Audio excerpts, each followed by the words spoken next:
이 약들이 어떤 게 제일 좋으냐. 환자분들께서 오셔서 말씀을 그렇게 하세요.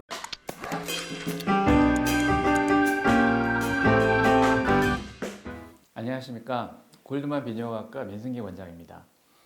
오늘은 제가 그 발기부전 약물 치료에 대해서 말씀을 좀 드려보겠습니다. 굉장히 많은 분들이 발기부전 치료제라고 하는 약들을 많이 드시고 계시는데요. 가장 대표적인 게 비아그라라고 하는 약이죠. 이게 벌써 90년대 후반에 우리나라에 들어오기 시작을 했으니까 벌써 한 20년 이상 이렇게 이제 국내에서 사용을 하고 있습니다. 근데 이 발기부전 약이라는 게, 발기부전 치료제라는 게 도대체 어떻게 작용을 해서 치료 효과가 있을까? 한마디로 말씀을 드리면 혈관을 확장시키는 것을 도와주는 약입니다. 우리가 발기라고 하는 거는 음경, 그 안에 있는 해면체 조직, 이게 전부 혈관인데 그쪽으로 피가 갑자기 평소보다 많은 양이 한꺼번에 샥 들어가서 음경 해면체가 피를 잘 머금고 있고 결국은 피 압력으로 음경이 커지면서 단단해지고 유지가 돼서 발기가 되는 거거든요. 그런데 이제 발기가 잘 안 되시는 분들은 음경 안에 있는 해면체, 혈관 조직이 확장이 잘 안 되는 거죠. 그래서 혈관 확장제인 대표적인 이제 비아그라 같은 발기부전 약이 개발이 된 거고, 그거를 드시면은 음경에 있는 혈관이 확장이 됩니다. 정확하게 말하면 평활근이라고 하는 근육이 있는데 이게 혈관벽을 구성하는 근육이고요. 이게 부드러워지면서 확장이 되면서 혈관이 확장이 돼서 혈류가 더 많이 들어가서 발기부전을 도와주게 되는 겁니다. 근데 이제 사실 발기부전 약이 그런 비아그라만 있느냐? 원래 이게 국내에 도입될 때는 그 약밖에 없었는데 그 뒤에 이 물질 특허라는 게 있어가지고 그게 풀리게 되면 여러 제약회사에서 똑같은 성분의 약을 많이 만들어냅니다. 그래서 지금 현재 국내에서 그 실데나필이라고 하는 게 비아그라 성분인데 이 실데나필 성분으로 약이 나오는 게 수십 가지가 나옵니다. 두 번째로 들어와서 유통이 되기 시작한 게 대표적으로 시알리스라고 하는 약인데요. 이거는 이제 타달라필이라고 하는 성분이고 이것조차 지금 국내 여러 회사에서 한 몇십 가지가 또 약이 출시가 돼서 나오고 있습니다. 그 다음에 국내에서 개발된 발기부전 약이 나오기 시작을 했는데요. 자이데나라고 하는 약이 있습니다.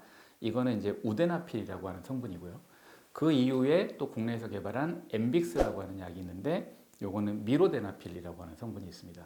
그리고 수입약이긴 하지만 아직 여러 회사에서 만들어지지 않고 한 회사에서만 나오는 야일라라고 하는 게 있는데 이건 이제 발데나필 이 성분이 되겠습니다. 이렇게 해서 이제 5가지 성분으로만 발기약이 종류가 있고요.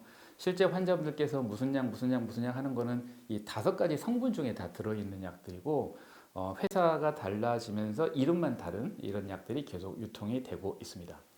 그러면 과연 이 약들이 어떤 게 제일 좋으냐? 환자분들께서 오셔서 말씀을 그렇게 하세요. 가장 좋은 약으로 처방을 해주세요. 가장 센 약으로 처방을 해주세요. 사실 약리 기전은 작용하는 기전은 거의 다 비슷합니다.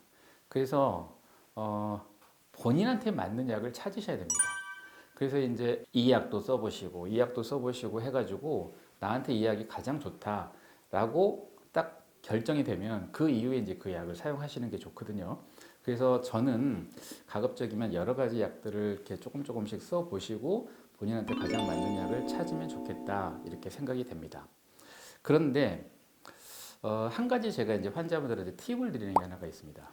이 5가지 약 성분이 작용 기전은 전부 똑같은데 작용 시간이 조금 차이가 납니다. 우리가 이제 약을 먹게 되면 몸에서 최고 농도로 높아졌다가 점점점 농도가 떨어지는 시간이 있는데요. 그 시간들이 짧게 금방 이제 효과가 떨어지는 약이 있고 길게 작용하는 약들이 있고 그렇거든요. 그래서 이 발기부전 약도 이 5가지가 작용 시간이 조금 다릅니다. 대표적으로 실데나필이라고 하는 비아그라 성분은 먹고 나서 한 서너 시간 정도 지나면 약 효과가 거의 몸에서 없어지게 되거든요. 거꾸로 시알리스라고 하는 약은 최장 이틀, 3일까지도 약 효과가 몸에 계속 남아있게 됩니다. 중간 정도 작용하는 게 자이데나 성분인데 요거는 12시간에서 한 24시간 정도 작용을 하게 됩니다. 엠빅스 야일라도 짧게 작용하는 약인데 요 약들은 보통 한 3시간, 4시간 정도 유지가 됩니다. 이 특성을 이용해서 환자분들께서 나한테 맞는 약을 찾으시는 것도 좋은 방법입니다. 예를 들어서 제가 이제 환자분들한테 예를 들어서 설명하는 방법들이 있는데, 좀 젊으신 분, 그러니까 부부관계 횟수가 좀 많으신 분들, 예를 들어서 주말 부부, 주중에는 별로 이제 부부관계 못 하시다가 주말에 이제 몇 번 같이 막 두세 번 몰아서 하시는 분들, 이런 분들은 사실 길게 작용하는 시아리스 성분의 약을 한 번 드시면 주말 내내 유지가 될 수 있기 때문에 이런 장점을 이용할 수도 있는 거죠. 그 다음에 이제 부부관계 횟수가 조금 작다. 뭐 한 달에 한 번, 뭐 두 달에 한 번, 이런 분들은 사실 시알리스를 드셔서 2, 3일 동안 약효가 지속될 이유가 사실 없는 거죠. 이런 분들은 이제 짧게 작용하는 약을 드셔서 바로 이제 효과를 보고 효과가 없어지고 하는 게 나을 수 있습니다.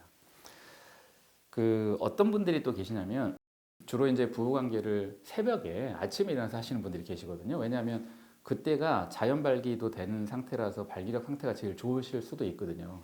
근데 이제 이 발기약이라고 하는 게 보통 1시간 전에 먹는 약인데, 자다가 일어나서 약을 먹고 1시간 있다 부부관계 하시는 게 좀 이상할 수 있잖아요. 그래서 이런 경우에는 저는 이제 12시간 유지가 되는 약을 권해드리면서 주무시기 전에 드시고 주무시면 아침에 자연스럽게 효과가 나타날 수 있습니다. 이런 특성을 또 이용하라고 말씀을 드리기도 합니다. 그래서 사실 이런 정도의 약물 특성은 알고 자기가 선택을 하시는 것도 좋은 방법이라고 생각이 되고요. 환자분들께서 이제 약을 드실 때 항상 그 부작용 우려를 많이 이제 이야기하시면서 전에 무슨 약을 먹었더니 부작용이 나타나서 꺼려진다라고 하시는 경우가 있습니다. 대표적인 게 얼굴이 붉어진다, 또 눈이 충혈된다, 코가 약간 먹먹해진다, 약간 어지럽다, 속이 약간 더부룩하다, 이런 말씀들을 하시거든요. 근데 사실 이런 증상들은 공식적으로 약물 부작용이 아닙니다. 이거는 약 효과가 나타날 때 어쩔 수 없이 같이 나타나는 현상일 뿐이거든요. 즉 거꾸로 이야기를 해서 그런 증상들이 느껴지면 아 이제 약 효과가 나타나고 있구나 이렇게 느끼시는 게 더 맞는 생각이거든요. 그래서 그런 것들은 공식적인 약 부작용은 아니다. 혈관이 확장되는 약이기 때문에 몸에 있는 성기 이외의 다른 부분에 있는 혈관도 확장이 되면서 그런 증상들이 나타난다, 현상들이 나타난다. 이렇게 이해를 하시는 게 가장 현명한 생각이십니다. 그래서 발기약을 선택을 하실 때 어느 정도의 이제 약물 작용 원리와 약물 특성을 알고 그 중에 이제 나한테 적합한 약을 선택하시는 것도 좋은 방법이라고 생각이 되고 흔히 말하는 그런 부작용은 실제 부작용이 아니다 이런 말씀을 드리고 싶습니다. 감사합니다.